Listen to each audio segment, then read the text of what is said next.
Good afternoon, everybody. All right, I see a lot of familiar faces here from our leadership forum this week. I want to thank you all for being here, and I want to thank you all for making this first University Leadership Forum a success. We've been incredibly pleased with the turnout and with the engagement of folks with our speakers and with our case study workshops and our panel discussions. It's been a real fun experience this week, and I want to thank you all for being a part of it. And we intend to make this an annual event. We're wanting to do this as one piece of the puzzle of promoting a culture of leadership excellence here at the university.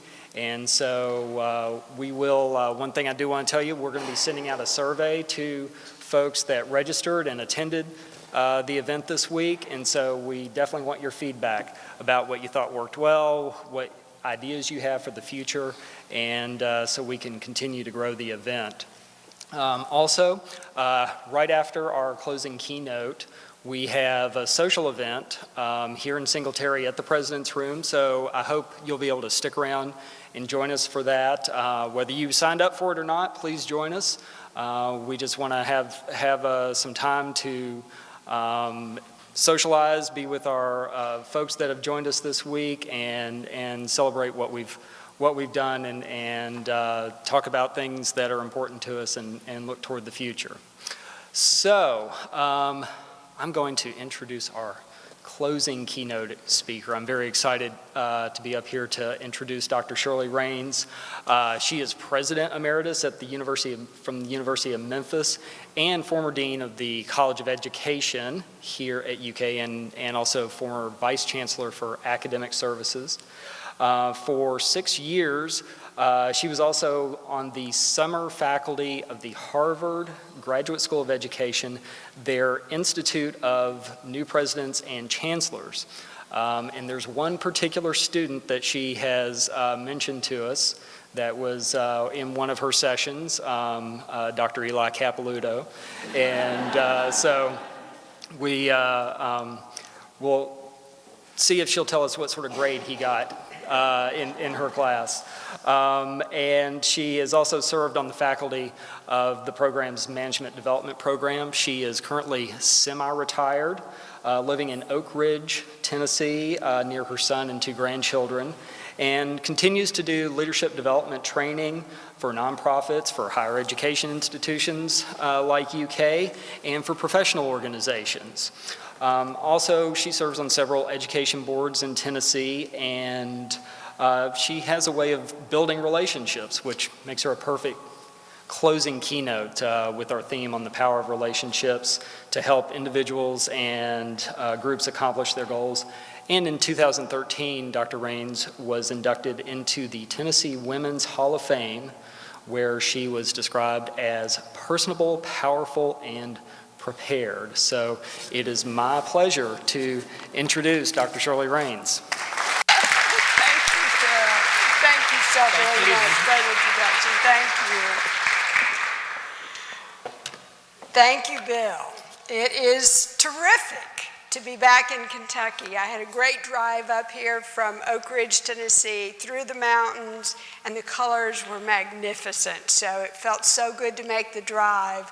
But it felt even better when I turned off on Richmond Road and knew I was headed to the university and to downtown Lexington. I did spend 6 of the most significant years of my higher education career here in Lexington. I learned so much. I owe a great deal to this university. And also, I might say, some of my colleagues from back then are here, and I appreciate you being here more than I can express to you at this time.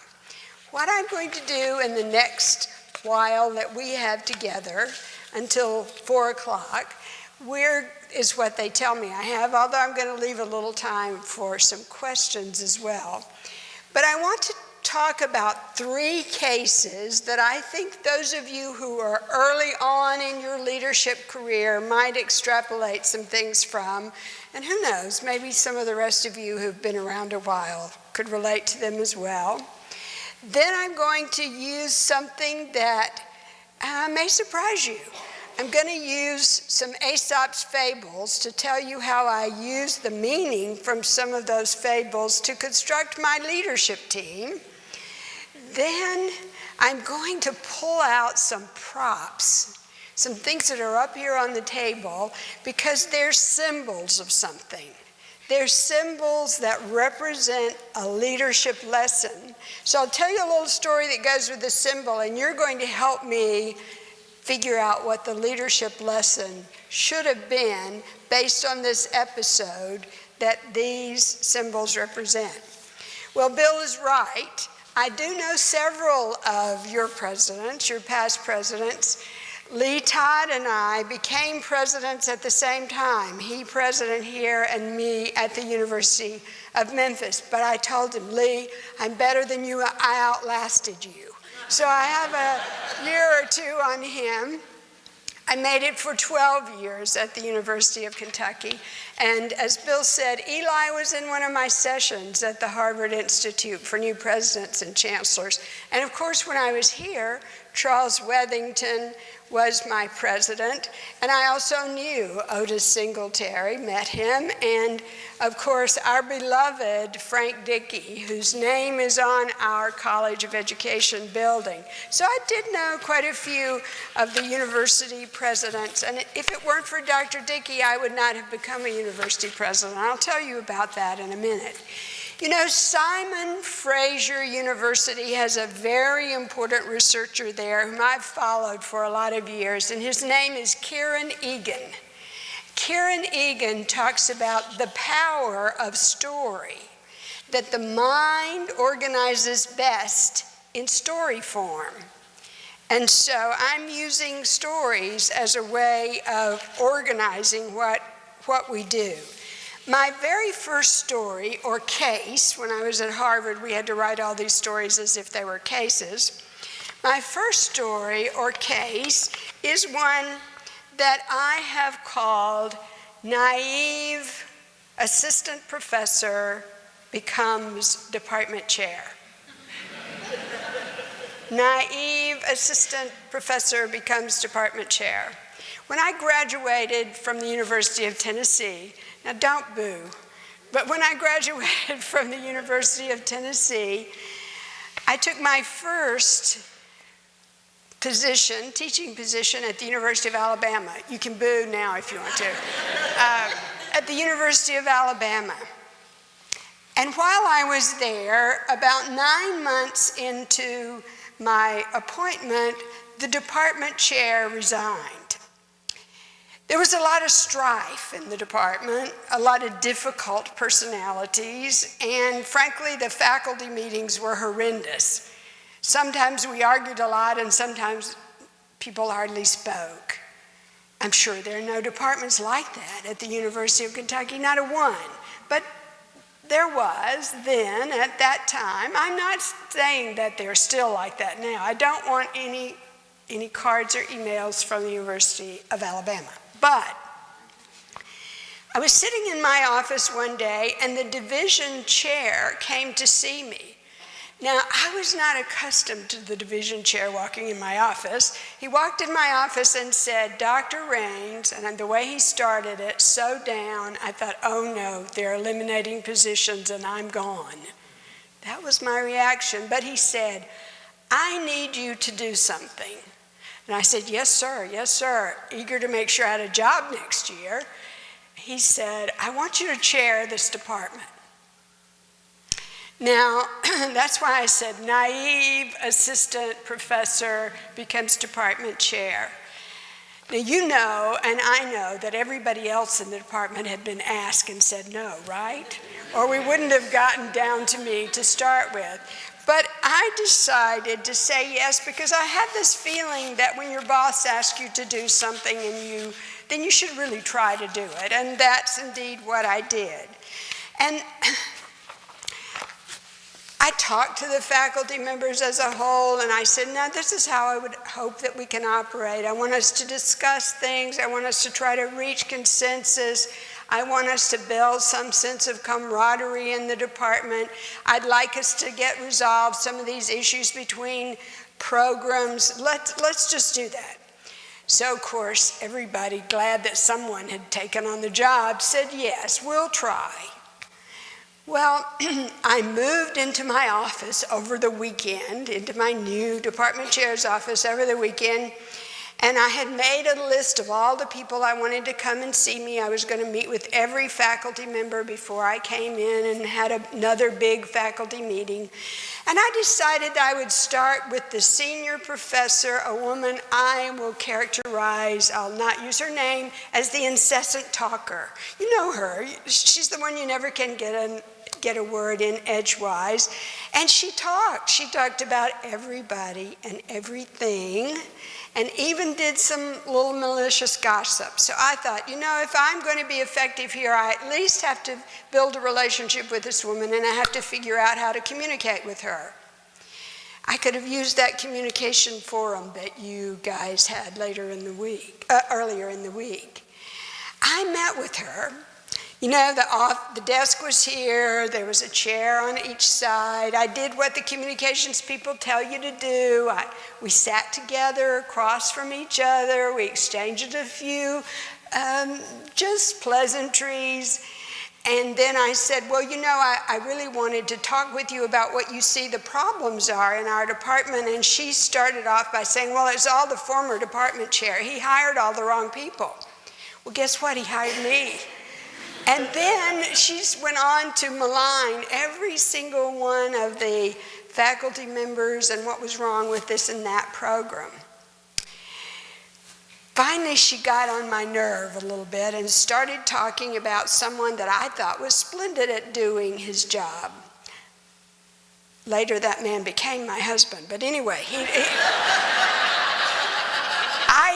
I was talking to her, and her voice kept getting louder, and guess what happened to me? My voice kept getting louder, and finally, I was mad. Now, my friends from education can tell you it takes a lot to get me mad, but I was furious. And all of a sudden, I thought, I can't take this anymore. I jumped up out of my seat, went to the door, slammed it, and ran down the hall. You realize I just left my own office. I'd like to tell you that I was a great success as a department chair at the University of Alabama. I learned a lot, but I wouldn't say I was a great success. We did make some progress, but we didn't make it based on what this naive assistant professor did. So that's, you know, how would you have handled that conference if you had it with that senior, someone frankly that I had admired before I moved to the university, that incessant talking senior professor? And what are some things that we can learn from that? Well, we'll get back to that. But one thing I think we can do is to say a leadership lesson is to accept the opportunity, even though you may be the last person on the list. Accept the opportunity even when you seem like the lesser candidate. And I'd also say, but if you're going to confront someone, at least know whose office you're in. The second case I think I learned a lot from is what I call the case of the three-quarter position for your wife. Are any of you two career family members who are here at the university? Okay, two career families have a tough time figuring out where to go. And I had a tough time as well. My husband Bob was really good at language research, and he's part Cherokee, and he had researched children's language development, including Native Americans, and so he was recruited to Oklahoma. And they said, oh, Dr. Kennedy, we want you so badly, and we will make a position for your wife. Make a position for your wife.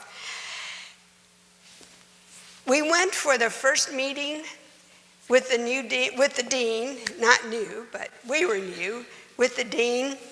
We sat down in the office and he glowingly said, "Oh, Bob, Dr. Kennedy, we're so glad to have you on our faculty. We have this, this, and this. You're going to have a graduate assistant. We've figured out how you can do this research project with a group of Cherokee families that are here. It's the western capital of the Cherokee Nation, as you know." And he said, "But I have to tell you, we only have a 3/4 position for your wife." He didn't even say my name, and I was in the room. I said, "Bob, we're leaving." I said, "Our jobs aren't filled, our house is not sold, we're going home." And I got up and walked out, and guess what? Bob did follow me. I was a little, I wasn't actually sure that he would, but Bob did follow me. We'd gotten 2 flights of stairs down, and the door opened, and the dean said, "Come on back, let's talk." And you know what? By the end of that day, there was a full-time position for Dr. Kennedy's wife. But there was another story to that. The lesson here is to keep your word as an administrator. Don't have people move all the way across the country and not know for sure. And for goodness sake, you don't move all across the country unless you know that you really do have that position. But another leadership lesson is stand up for yourself. I mean, I didn't yell this time. I yelled years ago at Alabama because I let her get to me, but I didn't yell. But I did say emphatically and sternly and directly, "Let's go home." Now there's a very interesting rest of the story here. Several years later, they needed a department chair. And that dean asked me to be the department chair. And a couple of years after that, they needed a division head, and that same dean, who had decided not to give me but a 3/4 job, gave me 2 administrative roles. Not bad, huh? There's another lesson in here that's not up here, and that's forgiveness. You know, people make mistakes, even the people to whom you report. So I forgave him, but you can tell I never did forget that episode that happened in the room. Well, you know, at Alabama, in Oklahoma, I waited to be recognized for my potential as a leader. Waited to be recognized. By the way, that's what a lot of women do. Men tend to apply for things. Women tend, now I'm overgeneralizing, you know this, tend to wait to be recognized, and that's what I was doing. And finally it dawned on me, you know, if people keep telling me I should take on this role, this role, this role, maybe I should apply for one. So I did. Bob had decided to retire. Get the idea, he's older than I am. He had decided to retire, and we thought we'd retire to Florida, to the University of South Florida. They had a department head position there that was 44 faculty members coordinating programs on 5 campuses: Tampa, St. Petersburg, Lakeland, Sarasota, and Fort Myers. Lots of communication, lots of interesting things going on. And they had a dean there who was really interesting to work with. He was someone who had been a dean of the College of Education at the time. They were having tremendous growth in Florida, and they were building the large universities. And I thought, you know, I'd really like to learn from him. And he's a really inspirational leader. So I applied for that. First time I'd applied for a leadership position, I applied for it and got it. And we moved down there thinking that we would be there until we retired. We were there 3 years and left. Now, what could make you leave what you think is an ideal position after 3 years? Do you get the idea that I can't keep a job? That's actually what my father said to me one time. "Shirley, you move so much, can't you keep a job?" But the reality was that When I was there, Bill, the dean who had been so inspirational and done so many great things for that university, left. And we recruited a new dean.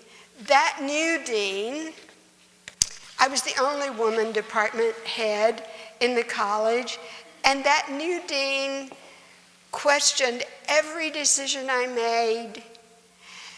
At faculty meetings was very demeaning to me. And after one faculty meeting, where he had publicly ridiculed me several times, I couldn't take it anymore. I'd been a good citizen for 3 years, 1 year with the really good dean and 2 years with this other dean.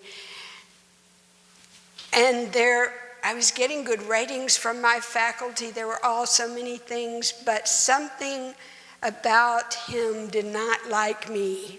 And I started to doubt myself. Am I really supposed to be in administration? Maybe I should give up my idea that I can help devise programs, work well with people to make things happen. So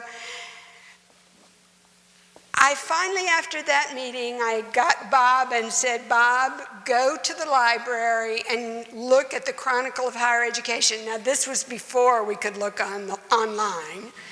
Go to the library and look at the Chronicle of Higher Education and find a department chair head that I can apply for, that you think would fit me.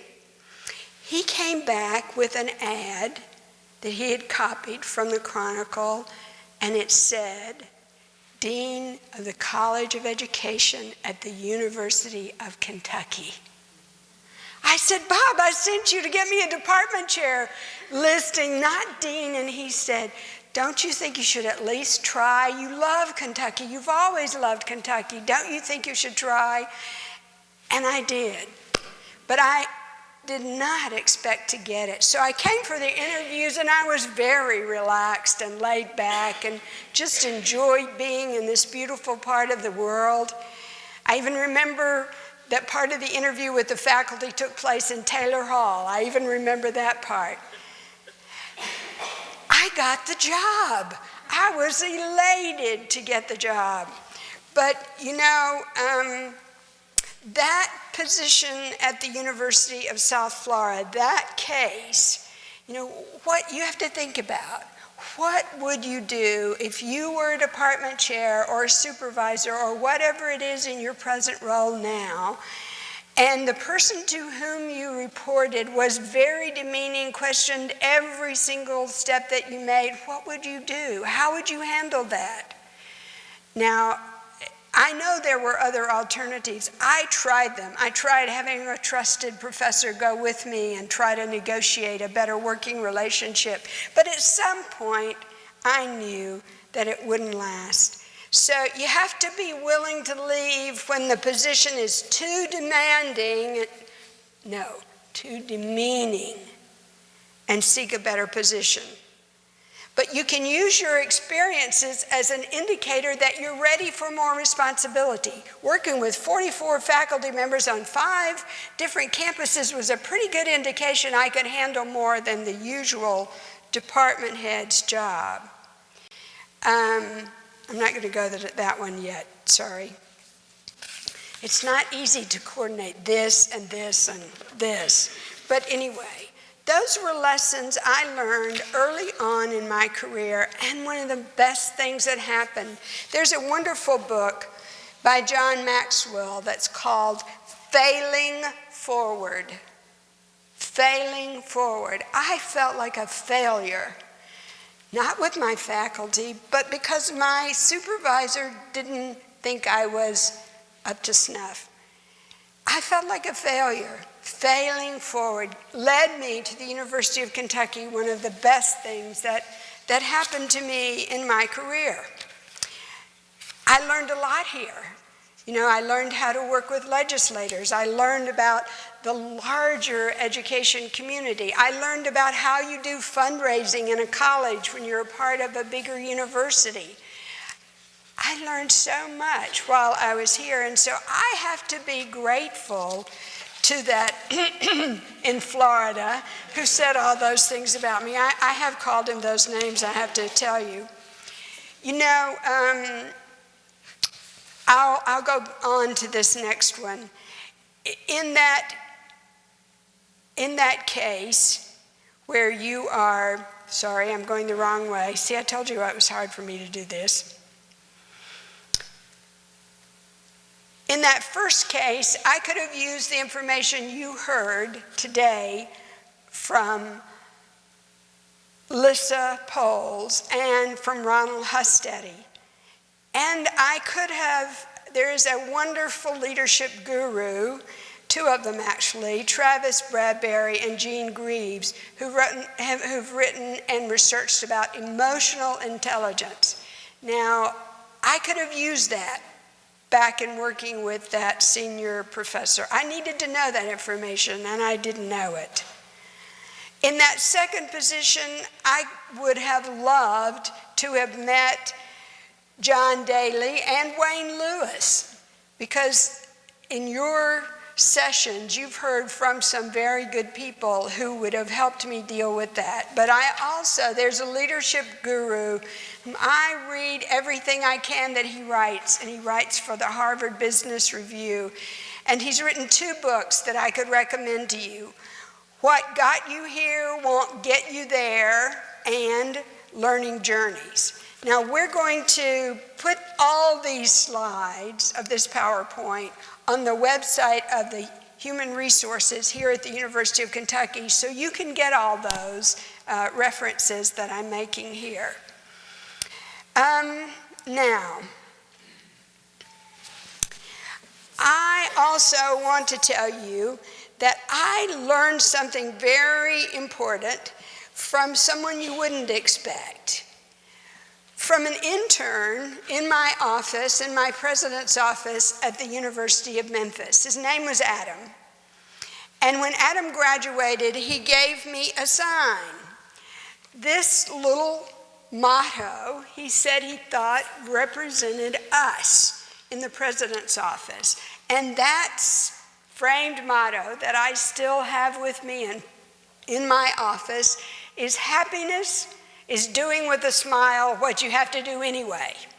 Now recognize that I don't care what position you're in, whether you're the entrepreneur in the College of Pharmacy or the business and finance person for athletics. I don't care what position you are in. There's something about your position that you really rather not do. It just comes with the territory. There are great things about your position, but sometimes there are people in organizations who let those little things get under their skin so much that they never are happy. But you know, in the president's office, whoever walks through the door, whatever the problem is, it's yours. And Adam came up with this. Now I said, Adam, who said that? Who said happiness is doing with a smile what you have to do anyway? Was it Gandhi? Was it Golda Meir? Who was it, Adam? And he said, it was anonymous. It was a saying that came off of a daily calendar that we had in the office. But he liked it. It meant something to him because that indeed is what we have to do. So when you're a leader, when you're in charge of the office, there's a lot of hecky stuff that you wish you didn't have to do, but you got to do it anyway, and doing it with a smile makes your whole office work a whole lot better. When I was at Harvard, and I have to tell you, for a little girl who grew up on a cotton picking farm in West Tennessee, to get to be on the faculty of Harvard for 6 years in the summer, as my daddy would say, that is tall cotton.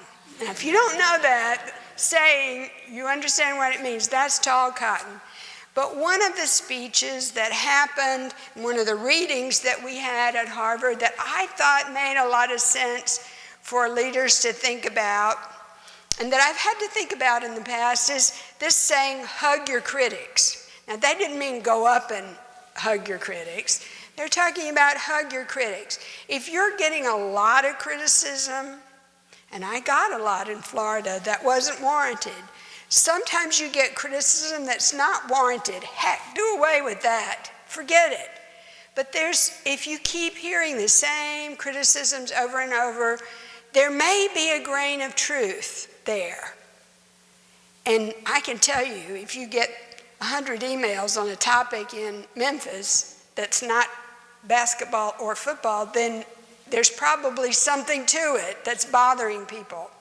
So listen to your critics. I'm not saying you have to do what they say do, but see if there's a grain of truth there, because that grain of truth, I had listening tours around the campus and went to all of the centers of excellence, went to all the senior faculty, went to all the new faculty, went to all the promotion and tenure hearings where we were trying to figure out how to get more people tenured and promotion, and still people were saying, we don't hear from you enough. And I thought, my goodness, I'm here 24/7, 7 days a week.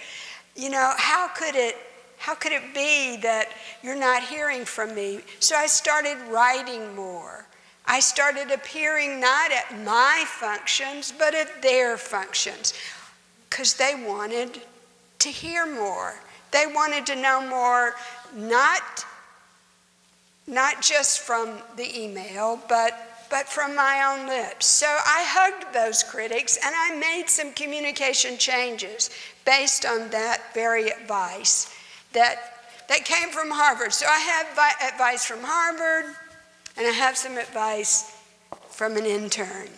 I think both of them happen to be pretty good advice, but they all made a difference for me. Now, those of you who know me realize that I started my life as a kindergarten teacher. In fact, I'm told that I'm the only kindergarten teacher in America who became a university president. Now, I don't know if that's true or not, but I'm told that. So I have embraced that. And you know what kindergarten teachers do? They use props. Well, I'm going to use some props to tell you some stories that have some of them profound and some of them just kind of interesting, but profound leadership lessons inherent in them. And the first one, I have to set the setting for you. It was my second or third year, can't remember which now, at the University of Memphis as president, and the Board of Visitors decided to go on a retreat to a beautiful resort in Florida at their expense. And the whole senior leadership team from the university would go and be there, and we would all interact and make presentations to them. They would ask questions to us. A great idea.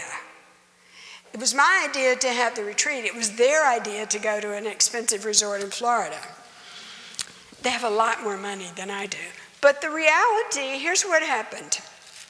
Very interesting thing that happened. The chair was Willard Sparks, and his wife's name was Rita. That afternoon, I had just given a speech that you have heard before. Not from me, but you've heard this speech before. I bet you've heard it. The speech goes like this. It's the state of the university. There's not enough support from the legislature. We're having a hard time getting quality students. I don't know how we're going to pay the bills for this new building. We have to find some ways to cut this and build that. The state of the university. You know, I know you've heard that speech because I know Eli gives one, and I know that Lee gave one, and I certainly heard it many times from Charles Wethington. That's where I learned you ought to give an address to the university on the state of the university. But after I gave that address, lamenting all the things that were wrong, that were so difficult as challenges for us, and how much we would need their support, Rita brought a present to me that night at the dinner, and she gave it to me. Isn't this the ugliest purchase you've ever seen in your life? Now, this was given to me by the chairman's wife, but it wasn't the ugliness of the purse that was the message. On this purse, it says, "Put your big girl panties on and deal with it." Now, I have to tell you guys, there's now a poster out there that says, "Put on your big boy jockey shorts and deal with it." But, this is the chairman of the board's wife telling me, okay, we heard all the problems this afternoon. It's your job. Deal with it. There's an important leadership lesson here. I don't care what your leadership role is. President, dean, associate dean, director, manager, whatever your title is. It's your job. Deal with it. And that's what she was making clear to me. You can't just lament what all the problems are. So, I haven't given this away. I'm still using it, not carrying it. I still have it around, is what I'm trying to say. So, sometimes the leadership lessons come in surprising messages. They don't have to always be from the chairman's wife. But I have another leadership lesson that I want to talk to you about. Before I got the job at the University of Memphis, as I was going through the ranks of the search and trying to make it up the line to the top 10, my husband, who is usually supportive of me, said, "Shirley, don't do it. Don't apply at Memphis. A presidency in good old boy country, in Memphis, Tennessee, they've never had a woman president. There aren't any other women presidents in that state. Don't do it. You're going to break your heart." I did it anyway. I did it because it was not that far from my parents and because Frank Dickey told me I was ready. President Dickey said, "Shirley, you're ready to be a president." I was shocked. I never thought about being a president until Frank Dickey said that to me. So I'll say something else to you that's a leadership lesson. To the people in your office and the people where you spot talent, tell them, and tell them when you think they're ready for the next step. So I applied. When I got to the top 10, I met at the hotel, the airport hotel, where all the top 10 people were, and there was one woman, me, one minority, and the rest were white men who were sitting presidents. I thought, Bob's right. In the interview process, when I was called in, I met Mr. Sparks. So this story precedes the purse. He was a philanthropist. Besides Fred Smith, one of the richest people in Memphis, cared a lot about the university. And he was there, but so were about 20 other people. The faculty senate chair, the staff senate chair, members of the community, one representative of the legislature, a consultant. The chancellor in Nashville was there. There were about 20 people. I felt like I was defending my dissertation all over again. There were so many people. I went into that room, and they kept asking me softball questions. You know what that is? Just lobbing me the soft ones. And I thought, oh no, I'm right. Bob's right. They have no intentions of employing me. Nobody is taking me seriously. My questions fell on deaf ears until Willard Sparks started grilling me. He had question after question, and he was firing them away at me. And I was standing up and doing it, making my answers. What made the difference was one person changed the whole atmosphere of that search. I believe to this day, as God is my witness, that I would never have been president at the University of Memphis had Willard Sparks not started taking me seriously and given me a chance by asking the hard questions. So ask the hard questions of people. Give them a chance.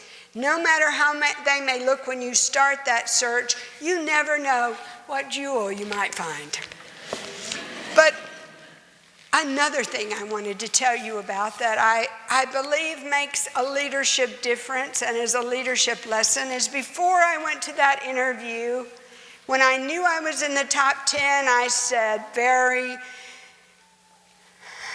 soul-searchingly, what is it I do not know about the University of Memphis? Now, I wasn't expecting to learn it all in a few days, but what were some important pieces of information that I needed to know that I did not know? So the question becomes, what is it you do not know? You're up for a new position.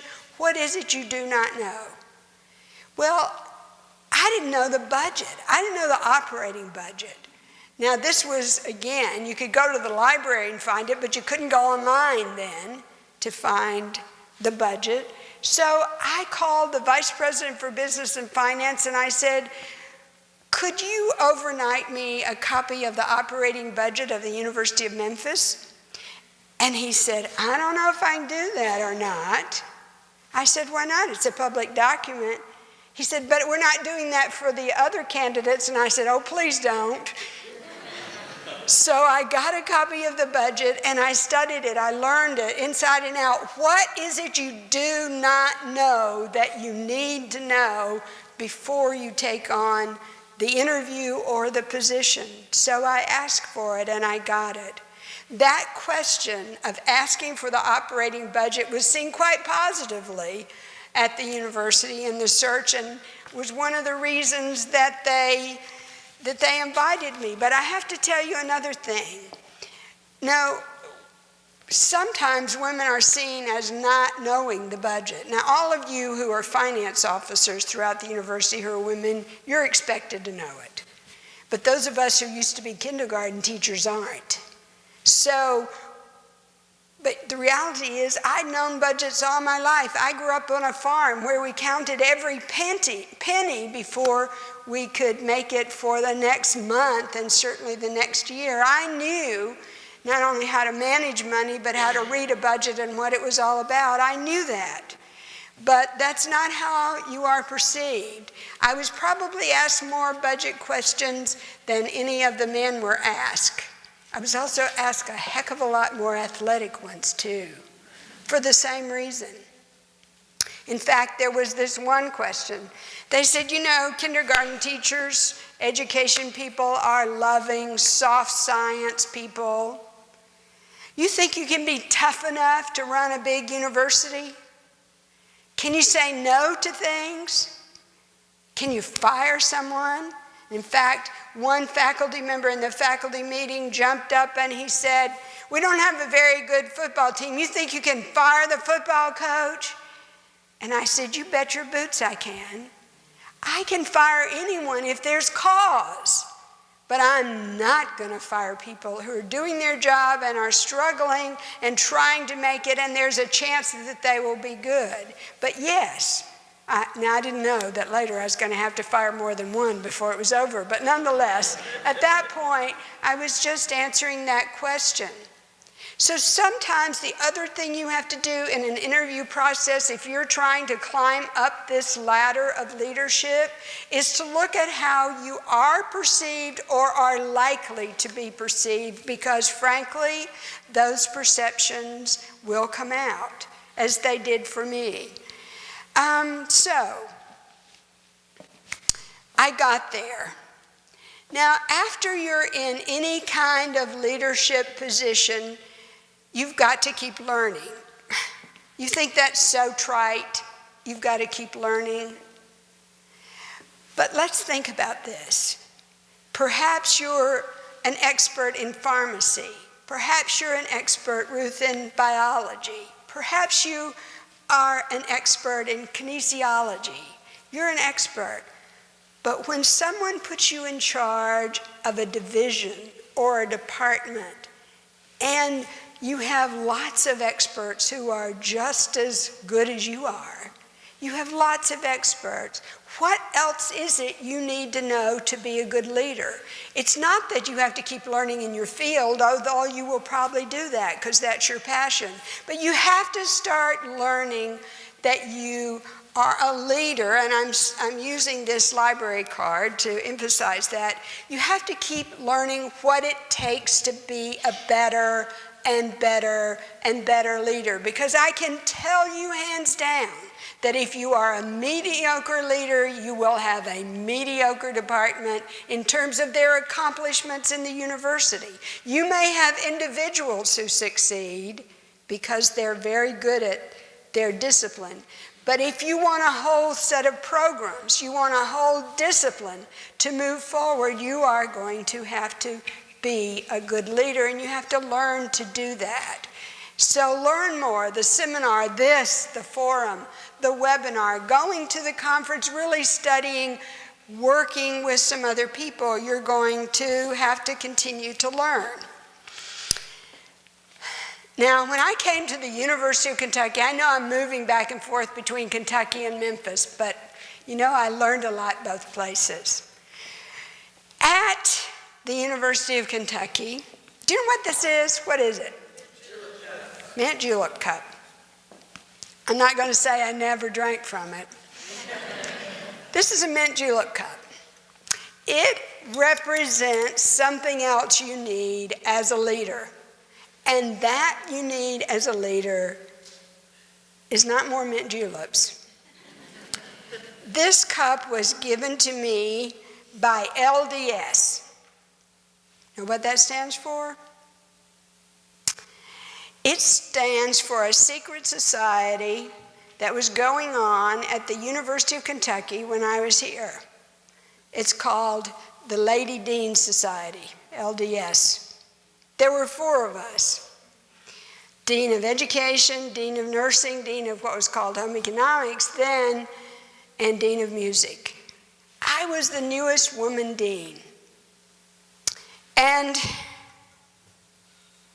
I was welcomed by these women with a mint julep cup. And they said, we get together sometimes, and I said, oh, you get together just to bitch, right? They said, no. We get together to figure out how to help each other, and we get together to try to figure out what the moves are that we need to make for our college within the whole university.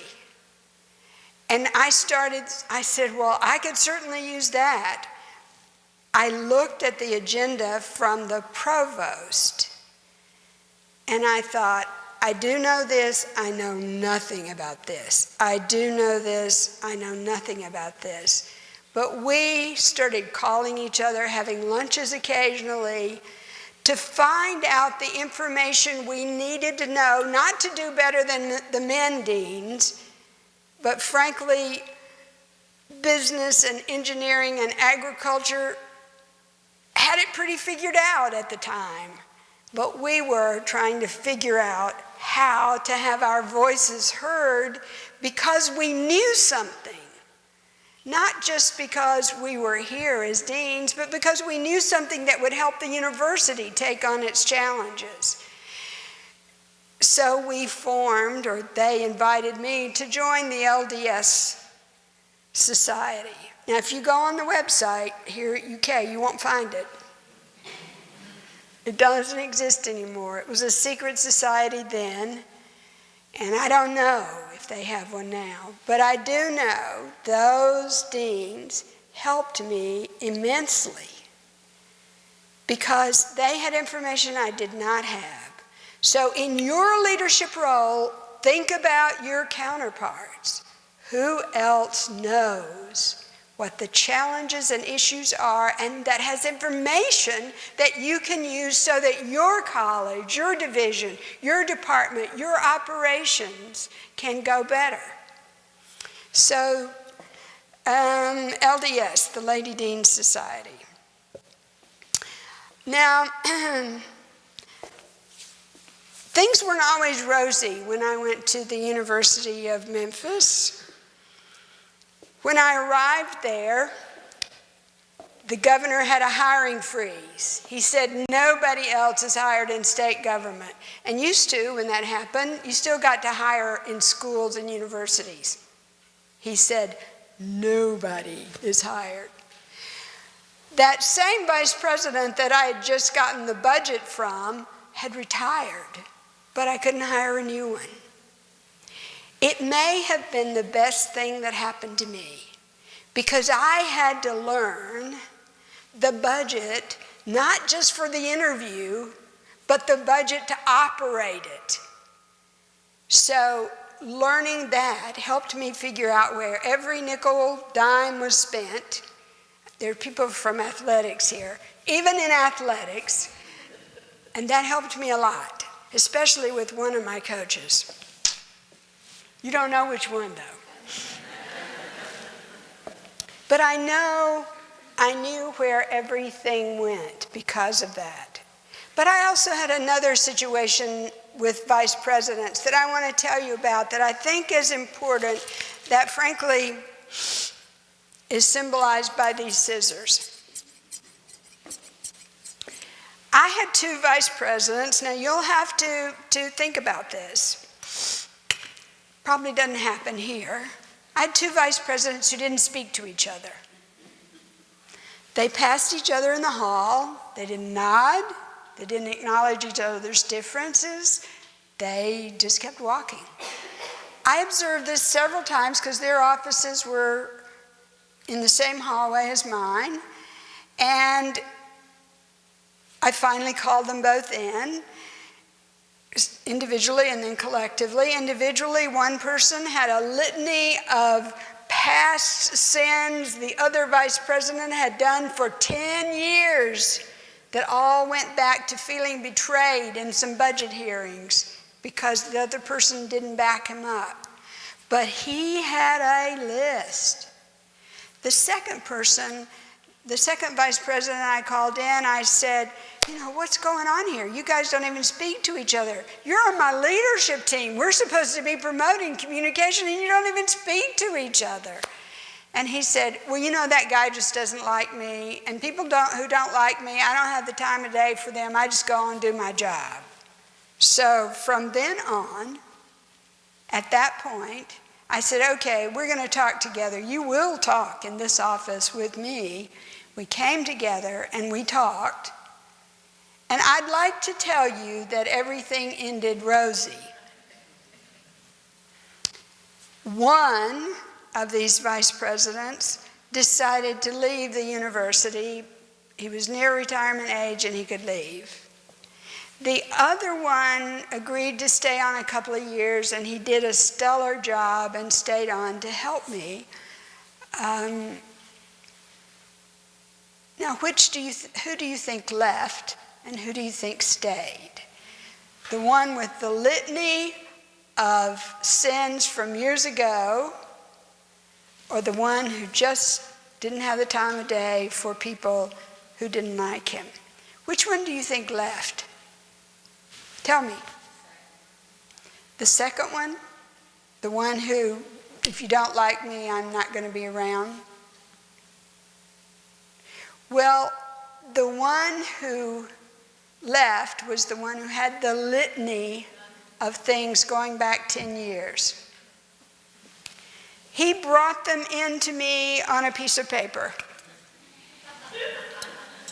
All the things that had been done wrong to him by this person. I took the piece of paper and I cut it up. I said, it's a new day. These things don't matter. That budget decision 10 years ago doesn't matter. I literally cut up the piece of paper. I know that's kindergarten, but I couldn't resist.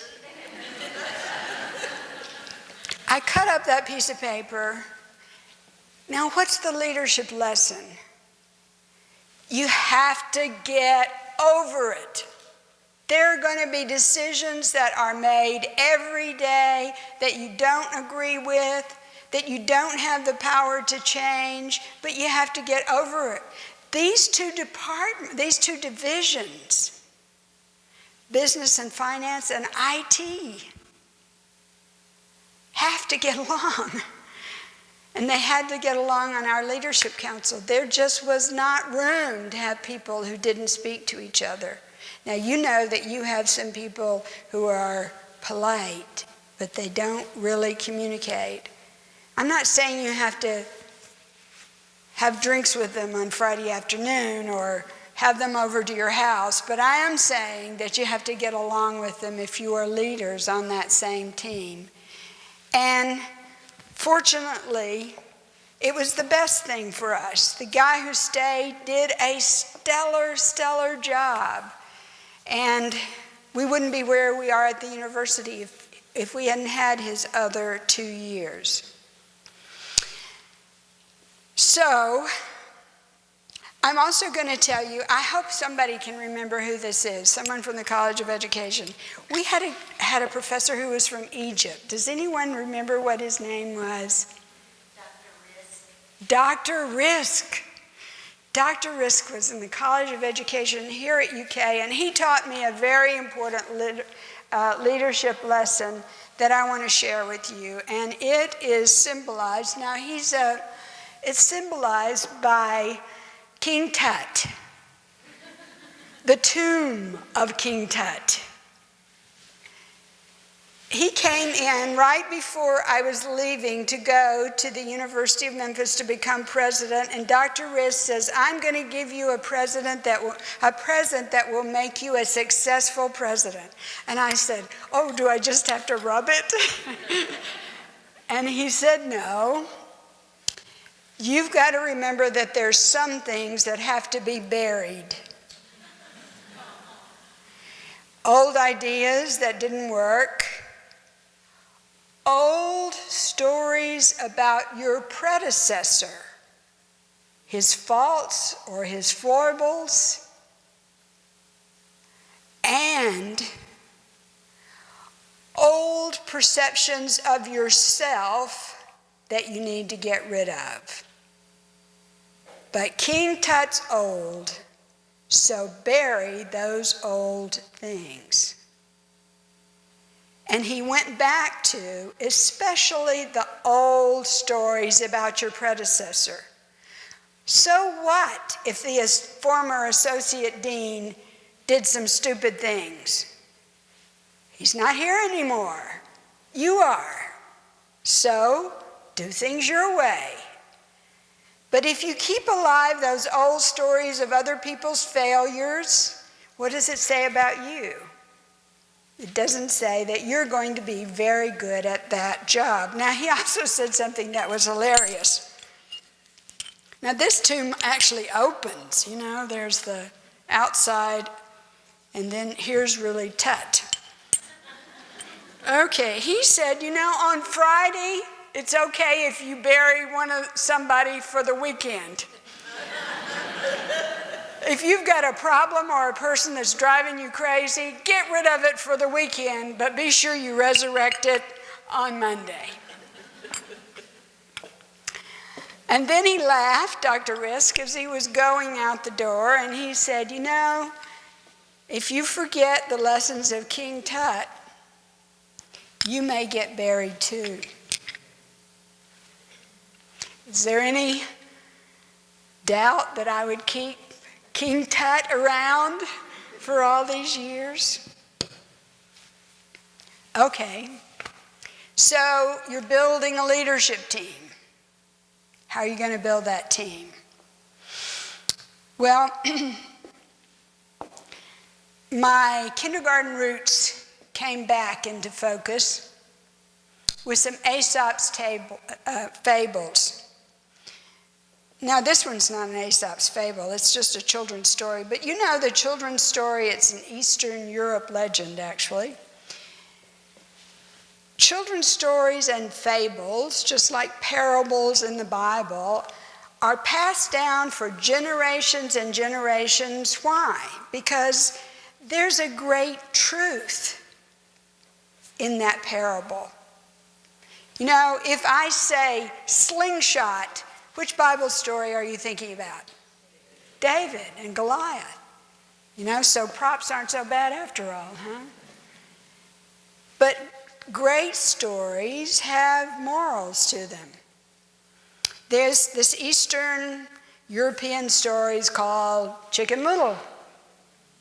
I used to feel like Chicken Little every time I went to the legislature and ran around saying to them, if you don't pass our budget, the sky is going to fall, the sky is going to fall. But you remember that Chicken Little also met some other people along the way? You know some other characters she met? Who? Henny Penny, Ducky Lucky, Loosey Goosey, Turkey Lurkey.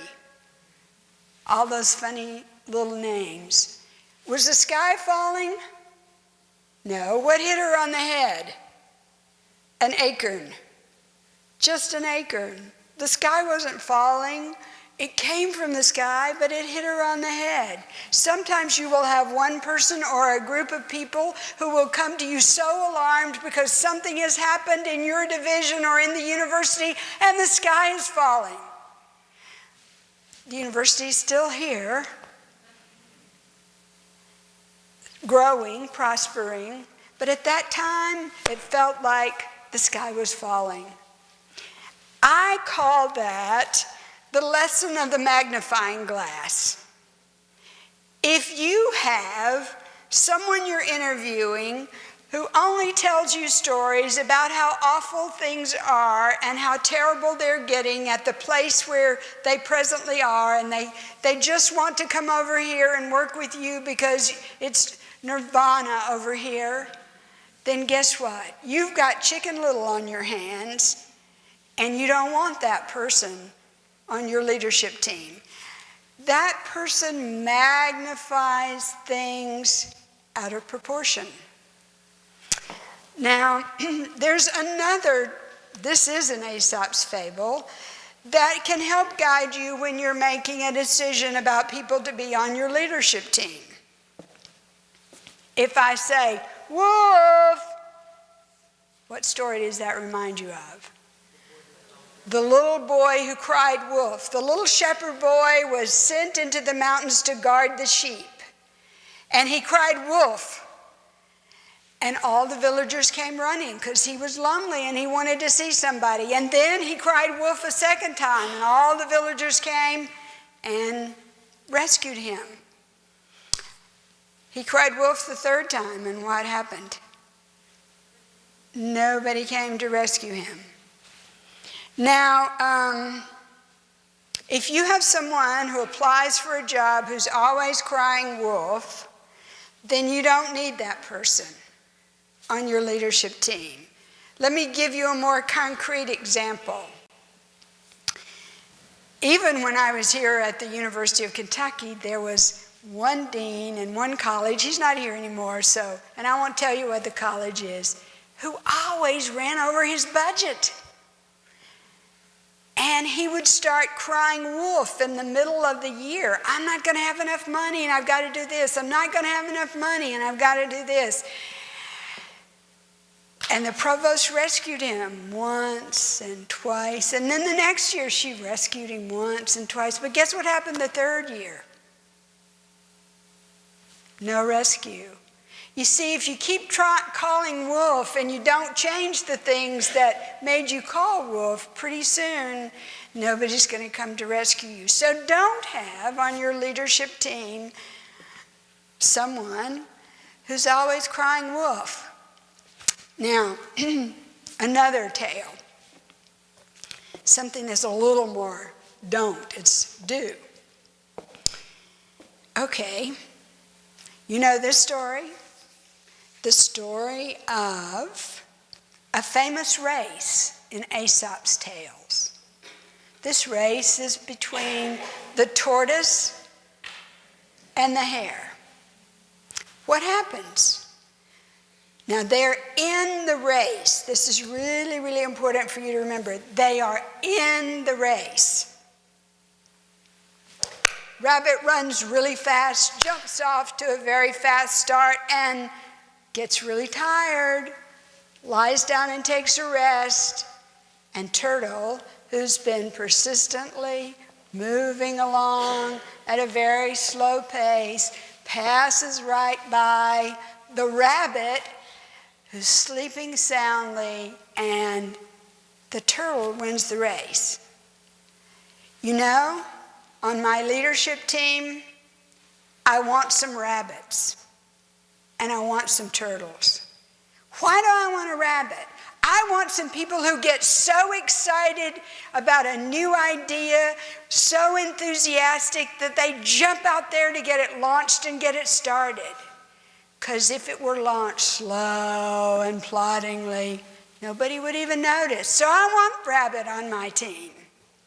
But I will be very disappointed as a leader if I only have a room full of rabbits. Because you'll get a lot of things going that you're never going to get finished. You know, those people who have an idea a minute. Maybe you work for one. But I want some rabbits who are enthusiastic, who will get in the race and get it started. But then we need the people who are going to take step after step after step until it's finished. I have to tell you one of the stories here. At the University of Kentucky, we started this Teachers Make a Difference program, and it's now in its 17th year. When we launched it, we had to do it with a lot of enthusiasm and fanfare, but now that it's here 17 years, that makes me feel absolutely wonderful that they continued something we did. Okay, but so getting on your team, you don't want people who are saying the sky is falling, the sky is falling. You don't want people who are crying wolf, wolf, wolf all the time. You do want people who are rabbits who will get it launched. You do want people who are turtles who are going to finish every single job. And finally, I want some cheerleaders. This is really not about cheerleading. This is about celebrating. You know, when a new coach comes to town, we roll out the red carpet. We have all these expensive receptions and all that kind of thing. We have hoopla everywhere for a new coach coming to town. Well, especially if it's in football or basketball.